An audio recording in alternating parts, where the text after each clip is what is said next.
And welcome back to another episode. You don't even tell me. I totally just cut Greg off during his pre-show conversation, and I don't apologize. Whatever. But no, I'm just kidding. Don't apologize, Guys. I had to shut up. That means shut up when the music plays. We're still fresh off of the Giants sweep. We're going to be the Dodgers will be heading out to Chicago to face the Cubbies, Cody and the Cubs. Bobby Miller, he'll be on the mound. Happy birthday. We'll kind of have some fun with Bobby and his, not him personally, but just his birthday. We'll do some fun facts. And I think we need to talk about this Ohtani ball. So we'll get into all that. Again, Marcus Grant is with us. Greg Bergman. I'm Parker Bell. Before we get into anything, remember that Blue Review is presented by LAX, the Los Angeles International Airport's changing the travel experience for everyone, reducing traffic, saving guest time. And if you want to know more, check it out at flylax.com/transforminglax. So, Greg, shout out to the chat for being here. I know you just kind of want to get this over with. I just want to go I just kind of want to go like fast on this because honestly, I do think it was lost in translation. I think the Dodgers really screwed it up a little bit. I think with PR wise, there's a lot of problems in it, but I'm not going to get too crazy about it. Maybe Marcus, if you want to get really, really angry and go nuts on it, you're more than welcome to, and we can have that conversation. But for the most part, I'm going to let Travis be angry in about 30 minutes. So you can go listen to Travis and Slee. We'll get really, really into all this, and Emily has a lot of hot takes on it as well. But for me, I think there's a couple things here. Like the Dodgers screwed up. Yes. The Dodgers screwed up in how they handled the whole situation. I think Ohtani screwed up in how he got, but I think that did get lost in translation. And the fact that he said that he talked to her and he obviously did not. They should make it right, and they should go talk to her, and they should take pictures with her and all those kind of things. Too many things going at one time around Ohtani. And if to make that right, just go be with a true blue fan, the ones that are in the bleachers and are your real fans, not the celebrity that sits right behind the dugout or right behind home plate. It's not Marlin Man or the dude that all catches every single home run. So go be nice, go do what you have to do. But otherwise, I think that it's a little bit overblown. And also, I don't know what you think about this, Marcus, but they didn't care when it happened. They're like, okay, great. I got a ball, 2 hats and everything. I'm fine. And then people came to them and said, hey, you could have gotten a lot. They're like, whoa. Now I'm upset. Yeah, I don't know. I don't think I have the energy to be outraged by this whole thing. And I'm with you. Right.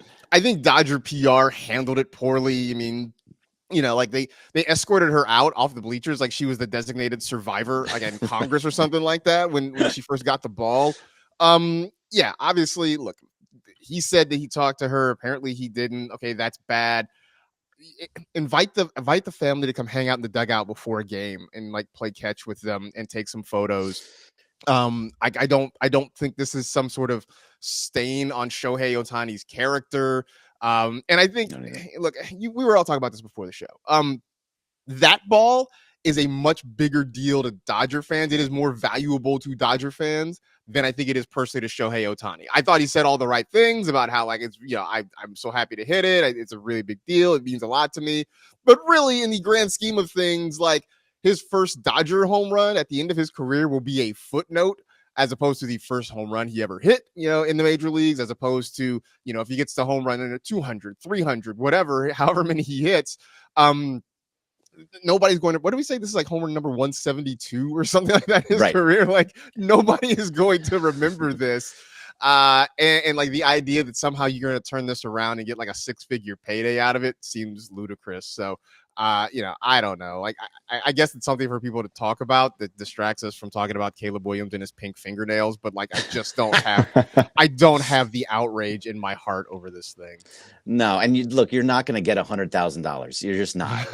Yeah. I think you could possibly value it at that for some reason because it is the first Dodger home run. But again, it's year 7, like you said, 172. It's not this massive home run ball. So you may not have gotten a lot more anyway, but the fact of the matter is that he should have met her. He should have said hi to her. He should have said thank you to her. He should have taken a picture with her. Dodger PR should not have split him up with her husband. But that's just normal negotiating tactic. Yeah, man. Separate the people. I don't care who it was. It wasn't husband and wife. If it was friend and friend, you're separating the people so you can get the most. You can intimidate the one specific person to get what you want. I think they were just happy, and now that they know they could have gotten more, it's more of like, whoa, I want more. So Dodger sour grapes and Dodger just go out there and make it right. Just make it right, Parker. Nah, they'll make it right. I mean, they do. I don't mean to overgeneralize, but wouldn't every team basically have handled it the same way?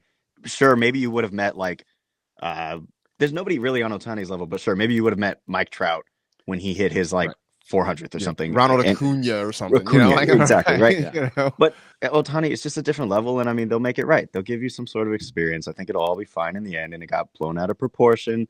I mean, I think Jung Hoo Lee, I think when he hit his first home run, he went down and met, and it was actually Padres fans who caught the ball. Went down, gave him a bat. He didn't get the guys didn't get some sort of I think it was a kid. He didn't get like 100K for Jung Hoo Lee's first home run. It's just the Ohtani factor and the layers to it, making it out of proportion, and it is what it is. If you want to, if the chat wants to talk about it more, they could throw some questions, but have honestly, it all in there. You can have that conversation amongst man. yourself. That's what the chat is for. Like, you guys are having your own conversation here, which is great. Like, cool. Have fun with it. I'm just not going to make some massive deal out of this because I understand that it's Ohtani, and that's the whole part of it, right? Is that Ohtani just had the Ippei thing, and now this is another blemish on his time as a Dodger, and in such a short amount of time that it gets massively overblown. But look, I don't know. It's a home run ball. I just don't make this massive feel towards. Just give him the ball. Just give him the ball. Yeah. I mean, like we talked about the other day, right? I sat here and said I probably would have undervalued it too. But I also don't know that I would have made a stink about it post facto. Hey, I guess maybe I could have got more. Whatever, it's a missed opportunity. It's a cool moment. Whatever. Yeah. You can go do your 1999 things, your Prince stuff. Yeah, no more ball talk, as Ruben Flores says in the chat. I wish we could actually play the Prince song, Party Like 1999. I know. But we're not allowed to on YouTube. Speaking of, though, we'll have a little fun with. So it's Bobby Miller's birthday, and he is on the mound tonight. Happy birthday, Bobby! Happy birthday, Bobby! Happy birthday! It's Bobby time tonight. Bobby Big Time, I think, as I was calling him last year. The guy just absolutely flamethrower. We love Bobby. He's it lights this team in the way he brings his energy and everything. But I wanted to kind of take us back a minute, being that you guys are lifelong Dodger fans, to April 5th, 1999. Remember it well. Yeah, right. Yesterday. Remember exactly like it was yesterday. So it was actually opening day that time, and they were facing the Diamondbacks, I believe it was.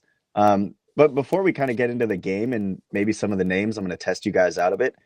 Could you guys remember in April of 1999 the hit song of that year, the Billboard Top 100? I mean, I cheated. I looked at the rundown, so I guess I'm ineligible. I'm ineligible to answer this question. All right, Greg. We'll send this to you, Greg. No, is it not Prince 1999? No, that would have been well after. I know, but they would. True. He replayed it again. Yeah, I see. Right, right. Party, just because it's 1999, but I don't know. So No Scrubs by TLC was a hit song in April of I think that week, April 10th. And then the hit movie, we were just talking about it, I believe, on the shows yesterday. The Matrix was leading the charts, the box office at that time. Great movie. Mr. Anderson.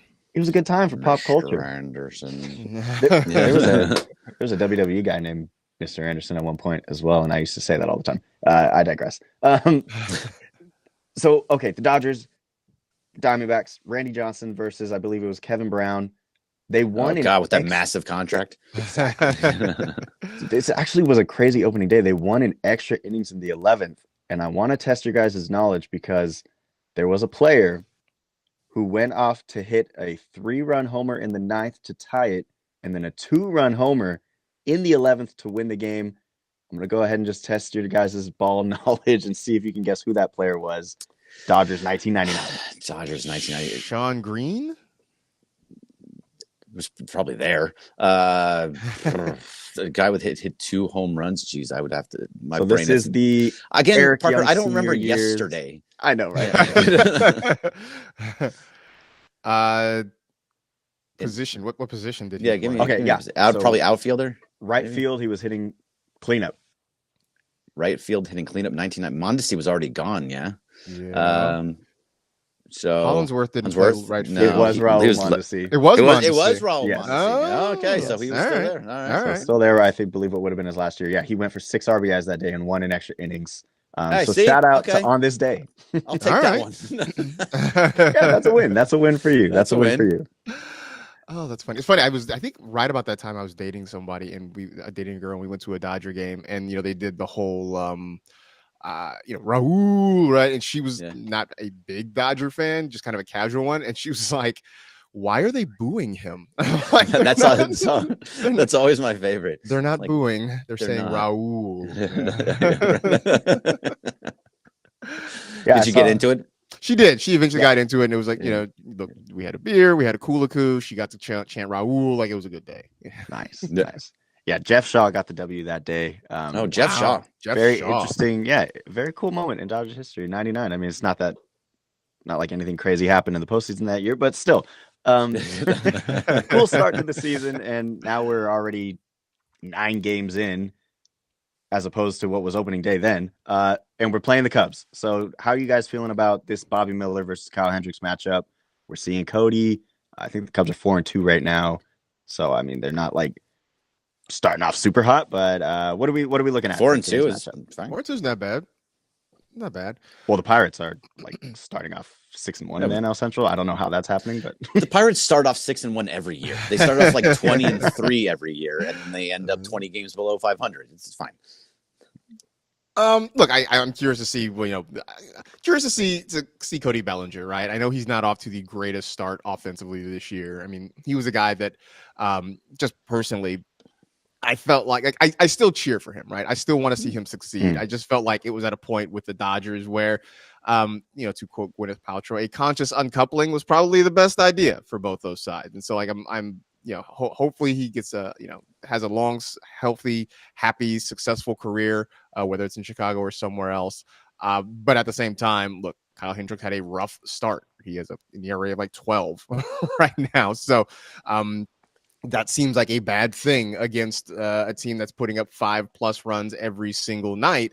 And I think right now this is a week where the hitters are going to be at a disadvantage. It is going to be cold in Chicago. They're playing day games every single day out there. So I would think that, this is going to work well for Bobby Miller, a guy who's like, throwing 100 miles an hour, getting it in on the hands. The last thing you want to do is foul one off your hands at 100 miles an hour this week. So, I'd like to think they keep it rolling. I think the idea of just getting a series win is sort of what you are going for. Try to get at least 2. If you can get all 3, that's even better. Yeah, no, absolutely. I think that's always the goal. That's going to be the goal for every single series. It's not about winning every game. It's about winning the series. And you're right. It's having Bobby Miller throwing 100 is one thing. Having Kyle Hendricks throw 88 is a whole nother thing. I mean, this is a guy that just doesn't have a lot of velocity left in him. So if that doesn't behoove the Dodgers, we can now watch this game in under 2 hours. It's an 11:20 start time. So this is all going to happen very, very soon. But yeah, I love seeing Belly. We all love him, but yeah, the conscious uncoupling, he just wasn't meant to be on the Dodgers anymore. It wasn't going to work. I was super excited for him that he had that amazing year last year and really a resurgence. So hopefully that comes back for him, because just not this week. Just not this week, but he did it last year. Remember, he did it last year when they played. He went off. I think that's when he started getting hot, when he just kept hitting bomb after bomb against the Dodgers. So sometimes you have the revenge games, and I think that's what could possibly happen here. But yeah, it'll be a fun series. Overall, this series to me is just a series outside the division that helps when it gets towards the postseason. Like if somehow the Cubs get hot and they win this series, it helps them to have home field advantage as it gets later on. So that's it for me. Yeah, I was taking a look real quick at the weather. I just wanted to see what it was like in Chicago right now. Cold. 40. It's actually not bad. So I think it's just going to be a regular game. The Dodgers aren't going to have to deal with any like inclement weather, just some long sleeves and you're chilling. The first time I ever went to Wrigley Field, and this was, probably 10, 12 years ago. It was early April. The Dodgers were in town. It was about 45 degrees.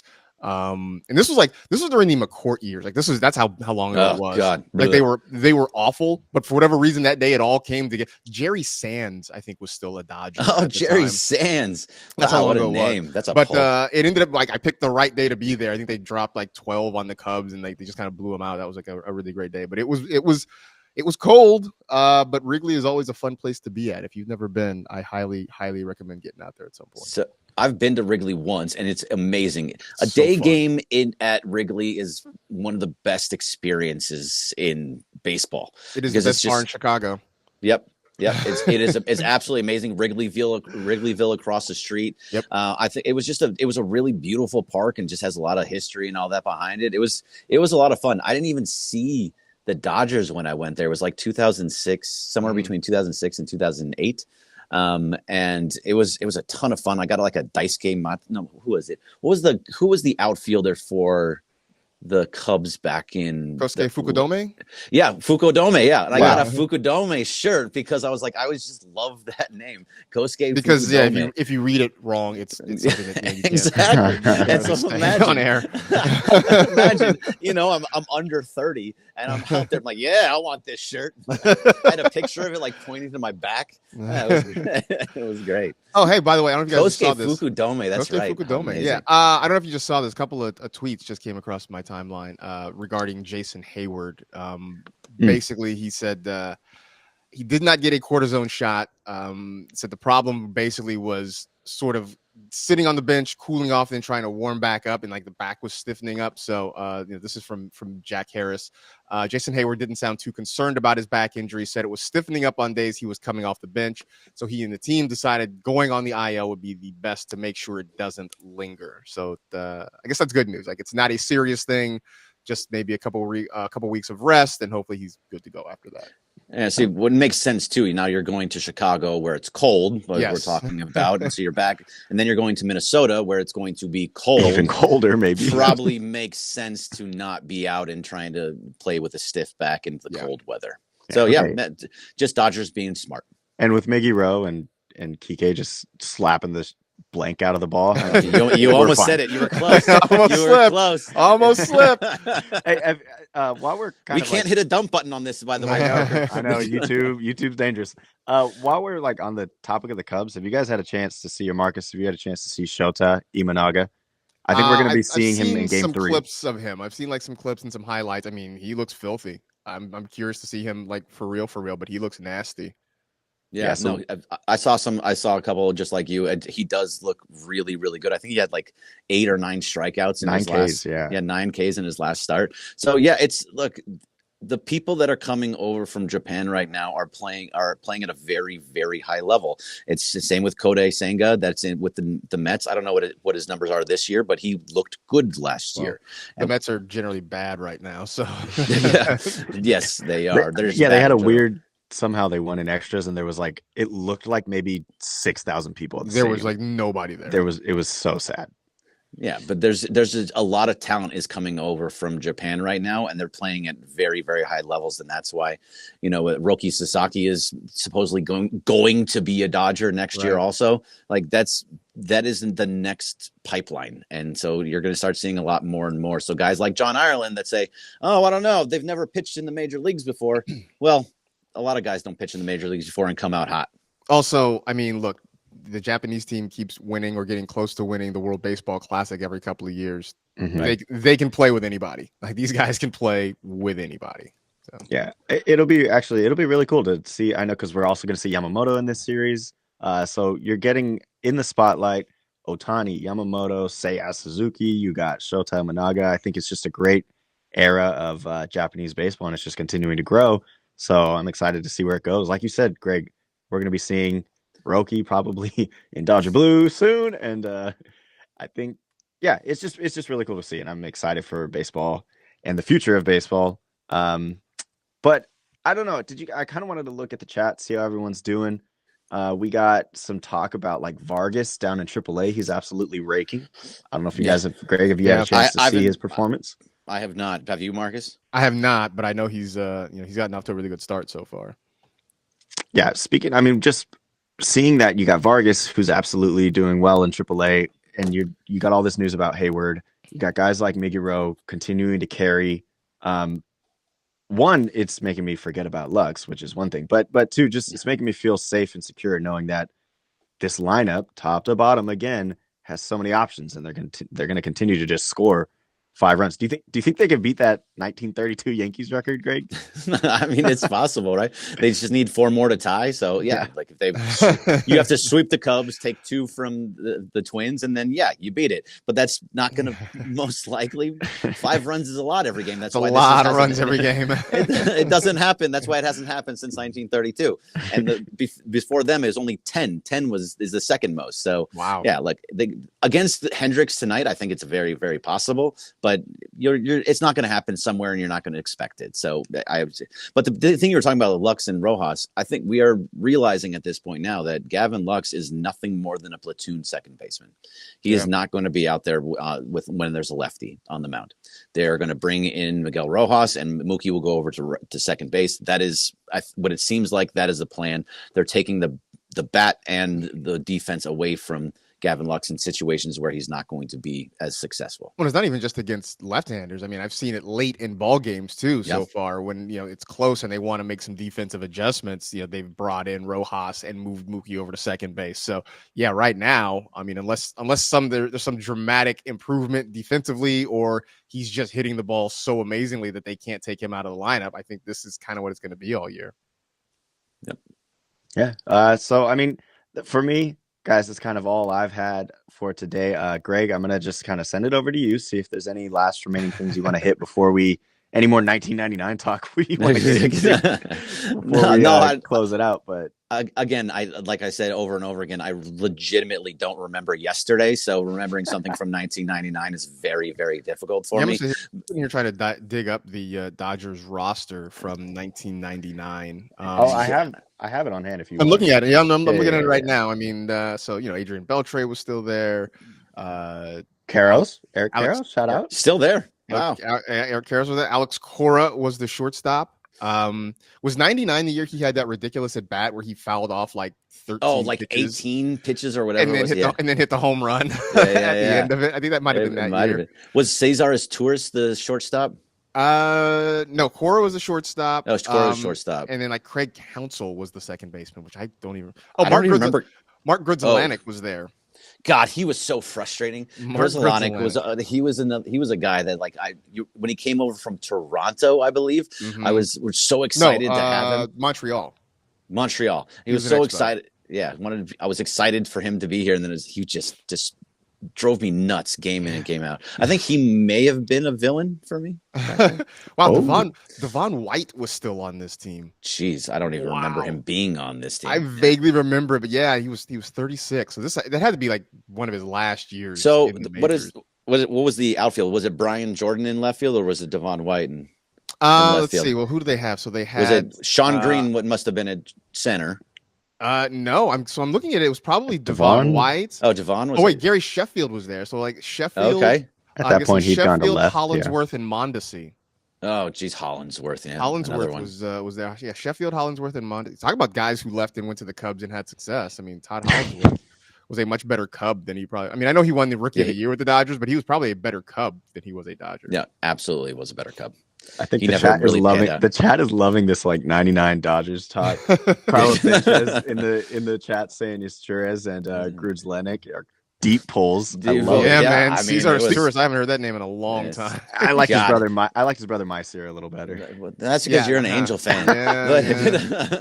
But no, Cesar he had no bat whatsoever, but he was a great defensive shortstop. And then after him, it was Furcal they brought over, right? Yeah, Rafael Furcal. And they had a rookie pitcher by the name of Eric Gagne. Wonder whatever happened. Oh, what did that guy? Did he ever? Yeah, did he become? Wonder what he ever got up to. He got up to a lot of things that delivered directly to the clubhouse. Through a grand total of 30 innings. Steroids. In 1999. I got steroids. Steroids. Sign off for me, please. Gagne, Eric. Well, guys. And everybody in the chat, stay tuned and just come in every morning from 9:30 to 9:55 for 1999 Dodgers talk. This has been Parker Bell alongside Marcus Grant and Greg Bergman in the Blue Review. Send us all the questions you want on socials. You can see our Twitters down here on the bottom of the screen. We're always happy to chat with you guys and just talk Dodgers. This weekend, you'll see the Dodgers versus Cubs. Everybody say happy birthday to Bobby Miller. Happy birthday, Bobby. Happy birthday, Bobby. Steroids. Thank you to LAX. Not Bobby, by the way. The Blue Review. We'll catch you next time.